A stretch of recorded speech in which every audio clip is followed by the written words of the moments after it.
बिहार में काबा और उसके बाद यूपी में काबा से फेमस होने वाली नेहा सिंह राठौर एक बार फिर सुर्खियों में हैं। नेहा सिंह राठौर ने एमपी में हुए पेशाब कांड को लेकर अपने ट्विटर पर एमपी में काबा गाने का पोस्टर रिलीज कर दिया है, जिसके बाद उनके ऊपर एफआईआर दर्ज की गई है। इन्हीं सब मुद्दों को लेकर चर्चाओं में रहने वाली नेहा सिंह राठौर से जनता टीवी ने खास बातचीत की। इस समय हमारे साथ लोक गायिका नेहा सिंह राठौर हैं, जो इस समय यूपी में काबा के गाने सबसे ज़्यादा चर्चा में आई और सरकार ने उनके खिलाफ एफआईआर कराई और उसके बाद उनको तमाम जो है मीडिया के फोरम में दिन भर परेशान होना पड़ा और अभी भी तंग है। अब क्या मध्य प्रदेश के सीधी कांड में वो सीधी का मामला था, वहाँ पर एक उन्होंने टिप्पणी कर दी, उस पर एफआईआर हो गई। गोमती नगर थाने में भी 3 दिन पहले एक एफआईआर उनको ऊपर इसीलिए करके हो गए, कहा गया कि आरएसएस के गणवेश धारक पर उन्होंने जो है वो मुद्दा बनाया। तो कुल मिलाकर जो आम लोगों का आवाज़ उठाने वाली नेहा सिंह राठौर हैं, जब उनको सरकार के खिलाफ कुछ भी लगता है, जो आम जनता की बात ले आती हैं सरकार के सामने, तो उनके ऊपर कुछ न कुछ मुकदमा हो जाता है। और ये मध्य प्रदेश और यूपी जहाँ कांग्रेस सरकार है, वहाँ पर इस समय उन पर मुकदमे हुए हैं। इसको लेकर के लगातार व्यथित भी हैं वो।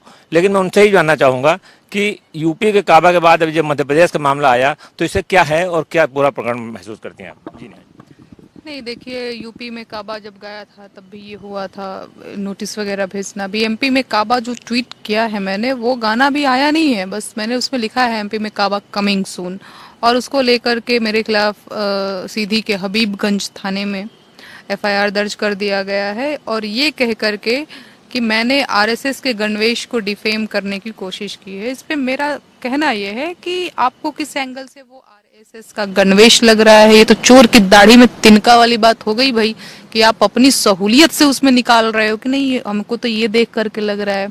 आप मुझे बताओ कि क्या सिर्फ हाफ नेकर पे अधिकार आरएसएस का है? क्या आप हाफ नेकर नहीं पहनते हो? यहाँ गर्मी में तो मैं देख रही हूँ ज्यादातर लोग हाफ नेकर पहन करके घूम रहे हैं।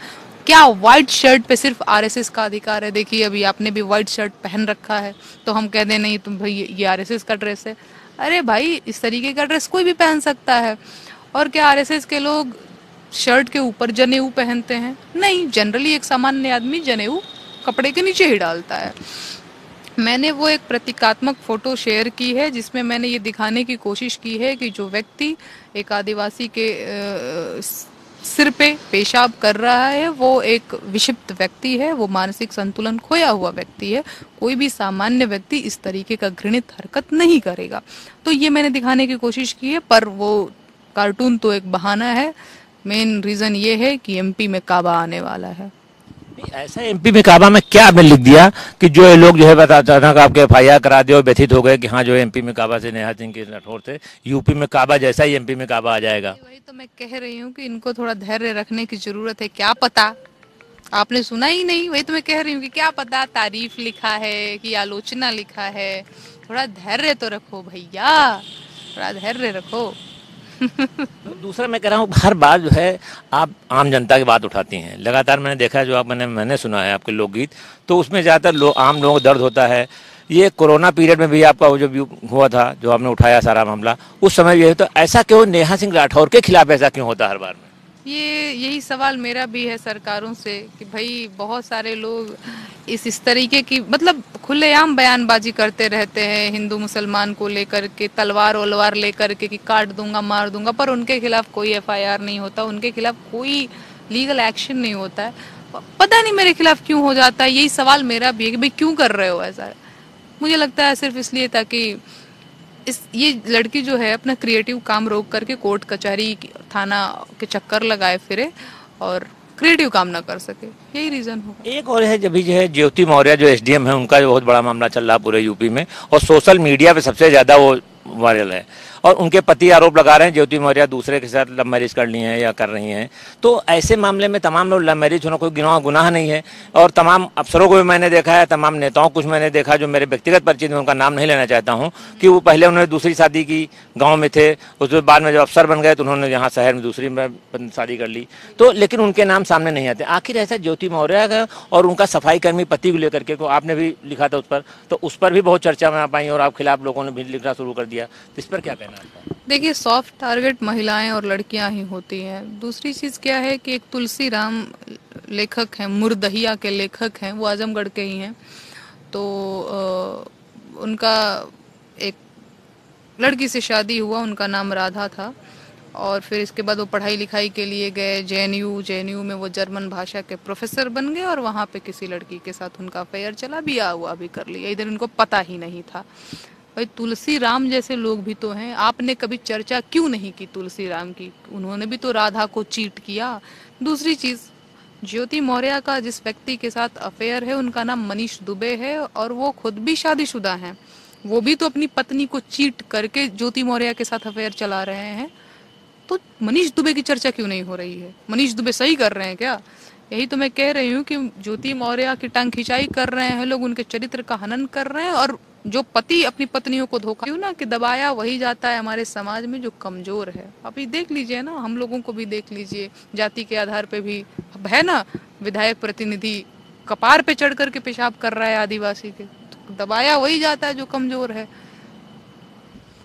आप लोगों से कुछ कहना चाहेंगे, अपना संदेश देना चाहेंगे? हाँ, लोगों से मैं जरूर कहना चाहूंगी कि आप मेरे बारे में रिसर्च करते रहें और जानते रहें, लोगों के बहकावे में मत आए। लोग यहाँ फेसबुक पे गंदी गंदी गालियां देने वाले आईटी सेल के एक बहुत बड़े ट्रोल ऐसे मिल जाएंगे आपको, जो चीजों को मैनिपुलेट करके दिखाते हैं, सच्चाई को मतलब हटा करके दिखाते हैं। आप खुद से मेरे बारे में देखिए, जानिए और समझिए नेहा सिंह राठौर के काम को, मुझ पे प्रेम बनाए रखिए। शुक्रिया, शुक्रिया सर। तो ये थी नेहा सिंह राठौर, जो अपने चर्चित जो है मामलों को लेकर के उन्होंने सीधा कहना है कि जो चर्चा में आई हैं उससे उनका जो है मान सम्मान बढ़ा है और लोगों में उनकी ज्यादा से ज्यादा जो है प्रचार प्रसार हो गया और उनकी कमाई भी इससे होगी। तो देखना भी है कि सरकार जो है अभी कैसे जो है उनको मध्य एमपी में काबा को लेकर के उनके क्या एक्शन लेती है, और उनका एमपी में काबा कहना 2 दिन बाद आ जाएगा और उसके बाद एमपी में काबा कैसे धमाल मचाता है ये समय बताएगा। कैमरामैन आशीष कश्यप के साथ टीएन मिश्रा, जनता टीवी, लखनऊ। तो वहीं रामनगरी अयोध्या में भव्य मंदिर बन रहा है। राम भक्तों की बरसों की आस पूरी हो रही है। अयोध्या में भव्य श्री राम मंदिर निर्माण की ताजा तस्वीरें सामने आई हैं। लगातार अयोध्या में भव्य श्री राम मंदिर का निर्माण कार्य जारी है। मंदिर निर्माण के पहले चरण में भूतल का निर्माण पूरा हो चुका है।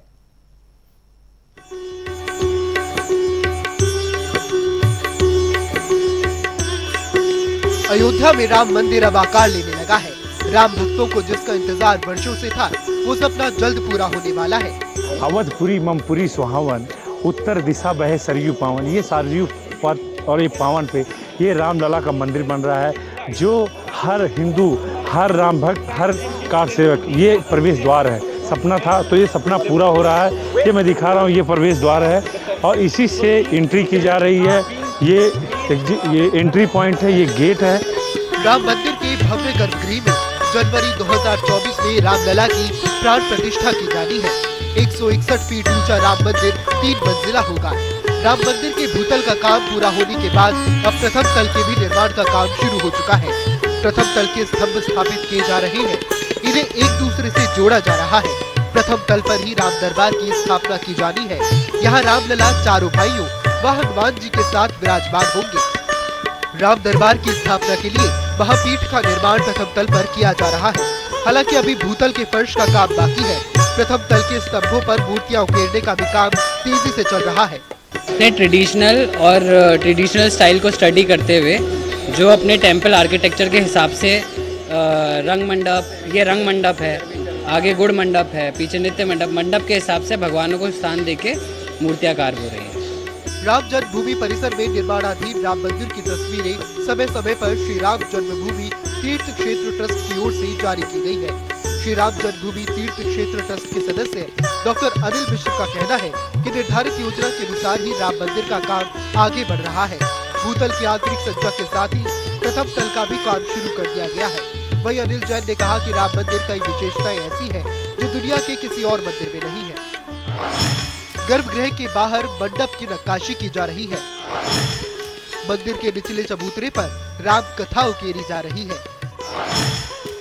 वाल्मीकि रामायण के 98 के श्लोकों के आधार पर बनेगी भित्ति चित्र।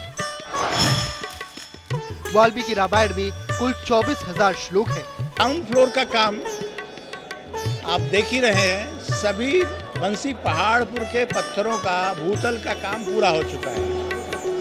उस पर जो बारीक काम है, चाहे वो रूप काम है, चाहे फूल पत्तियों के उकेरने का काम है, वो काम बारीक काम कारीगर यहाँ कर रहे हैं। वो भी समय सीमा में तैयार कर लेंगे। रूप काम की जहाँ तक बात है, ऐसे 170 खंभों में लगभग हजारों मूर्तियां बनने वाली हैं। उसमें जो प्रमुख 70 खंभे रास्ते में पड़ने वाले हैं, उस पर रूप काम पूरा हो जाएगा। राम मंदिर ट्रस्ट के सदस्य अनिल मिश्रा ने बताया कि साल 2024 में मकर संक्रांति के बाद शुभ मुहूर्त पर प्राण प्रतिष्ठा की जाएगी। पहली चैत्र रामनवमी पर सूर्य की किरण भगवान के ललाट पर पड़ेगी। इसकी व्यवस्था की जा रही है। चलिए अब आपको मंदिर की भव्यता के बारे में बताते हैं। राम भक्तों का काम मंदिर कैसा बन रहा है।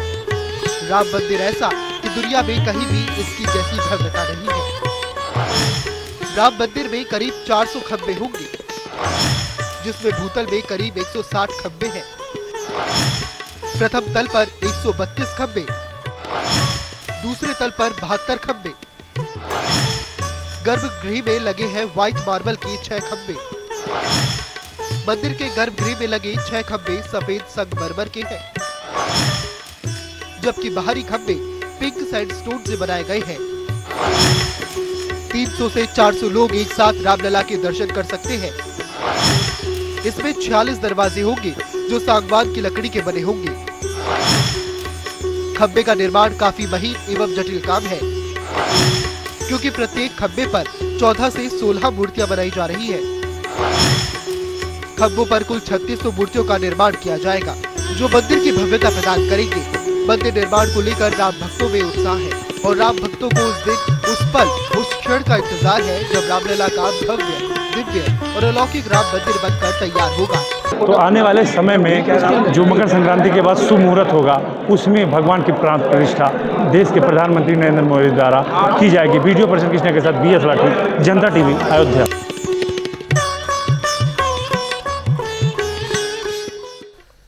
तो ब्रेक के बाद स्वागत है। बुलेटिन में आगे बढ़ते हैं, जहां संगम नगरी प्रयागराज पहुंचे कांग्रेस के प्रदेश अध्यक्ष बृजलाल खाबरी ने केंद्र और प्रदेश सरकार पर जमकर हमला बोला।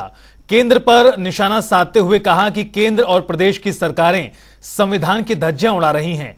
उन्होंने कहा कि कई ऐसे उदाहरण हैं जिससे कहा जा सकता है कि संविधान खतरे में है। उन्होंने कहा कि संविधान कुछ कह रहा है जबकि सरकारें कुछ और। संविधान पर संकट है और संविधान को खत्म करने की साजिश की जा रही है। इसलिए कांग्रेस पार्टी लोगों को जागरूक करने के लिए संविधान बचाओ संकल्प सभा आयोजित कर रही है।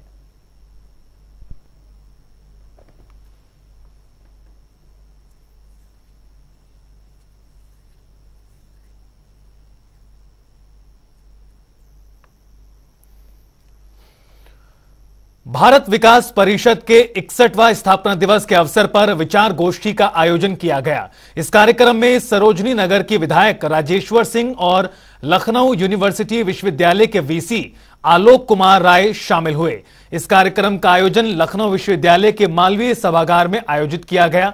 विधायक राजेश्वर सिंह ने कहा कि आज भारत आर्थिक स्थिति 5वें स्थान पर है। भारत विकास परिषद का बड़ा योगदान है। साथ ही उन्होंने कहा कि UCC को लेकर तमाम विवाद चल रहे हैं। सब पढ़े लिखे लोग, सभी से निवेदन है कि इसका समर्थन करें। महिलाओं की कोई जाति नहीं होती। तलाक हलाला जैसे कानून खत्म होने चाहिए।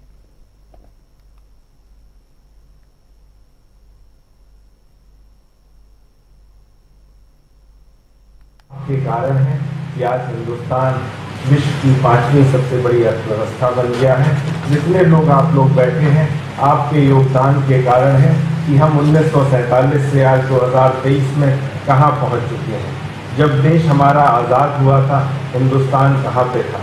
जब देश हमारा आज़ाद हुआ था, हमारा हिंदुस्तान मात्र 1000 करोड़ के फॉरेन एक्सचेंज रिजर्व के ऊपर बैठा था, जो बढ़ के आज लगभग 50 लाख करोड़ हो गया है। और प्रतिवर्ष 7 लाख करोड़ का फॉरेन एक्सचेंज FDI आज हिंदुस्तान में आ रहा है, जो विश्व में हम 7वें से 5वें और 7वें के बीच में लगा। सबको कितना विश्वास है, हमारी नीतियों पे कितना विश्वास है, हमारी अर्थव्यवस्था पे कितना विश्वास है, और जो हिंदुस्तान आपने बनाया है, जो भारत आपने निर्माण किया है पिछले 75 सालों में, उसके ऊपर कितना विश्वास है। तो वही कुशीनगर में लव जिहाद का सनसनीखेज मामला सामने आया, जहां पर एक मुस्लिम युवक ने अपनी पहचान को छुपाते हुए कोचिंग पढ़ने जा रही युवती को पहले अपने प्रेम जाल में फंसाया, फिर उसका शारीरिक शोषण किया और बाद में युवक ने युवती के परिजनों को मारने की धमकी दी।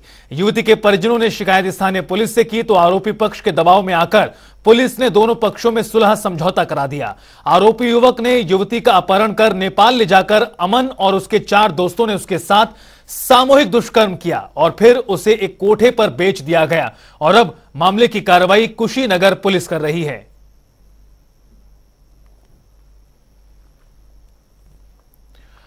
और चलिए अब एक नजर खास पेशकश 75 जिले 75 खबरों पर।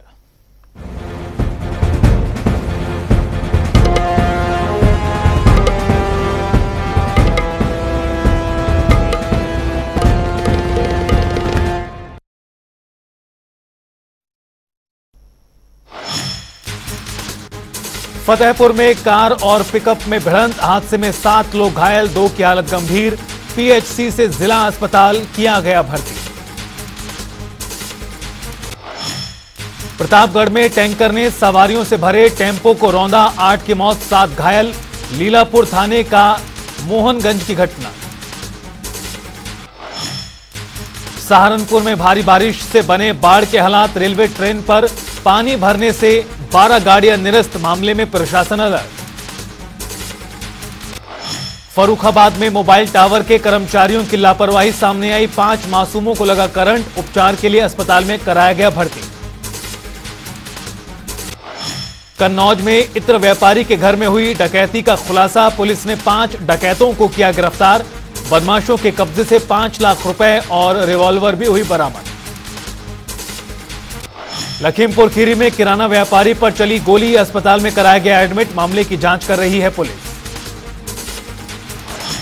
हमीरपुर में सावन के पहले सोमवार में मंदिरों में लगा भक्तों का तांता, प्रशासन की तरफ से सुरक्षा व्यवस्था के कड़े इंतजाम किए गए। बम बम भोले के जयकारों से गूंजे मंदिर।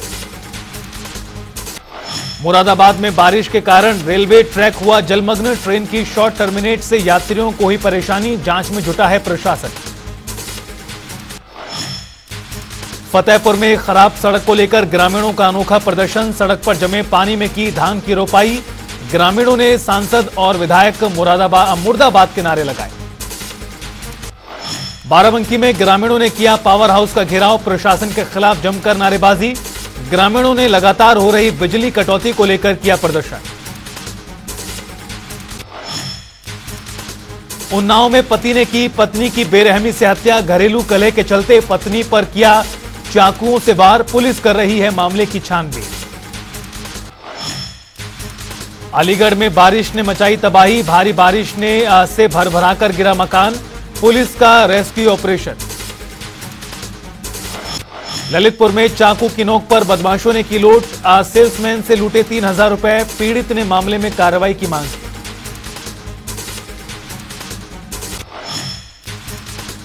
मैनपुरी में नकली पनीर बनाने का काम धड़ल्ले से जारी, फैक्ट्री में रात के अंधेरे में बनता है मिलावटी पनीर, मामले में प्रशासन बेसुध। बागपत में पेड़ से नाशपाती तोड़ना, युवक को पड़ा भारी, पेड़ का डाला टूटने से हाई टेंशन तारों की चपेट में आया युवक, दर्दनाक मौत हुई। प्रतापगढ़ के बाबा घुईसरनाथ धाम में सावन के पहले सोमवार पर भक्तों का लगा तांता, भक्तों ने किया शिव का जलाभिषेक, सुरक्षा के लिहाज से प्रशासन रहा अलर्ट। लखनऊ में नवविवाहिता की संदिग्ध परिस्थितियों में हुई मौत, परिजनों में मचा कोहराम, पुलिस कर रही है मामले की छानबीन। फर्रुखाबाद में चीनी मिल के हौद में तैरता मिला युवक का शव मिलने से हड़कंप, पुलिस कर रही जांच। अलीगढ़ में नशीला पदार्थ बेचने के लगातार वीडियो हो रहे वायरल, इस मामले में पुलिस कोई कार्रवाई नहीं कर रही।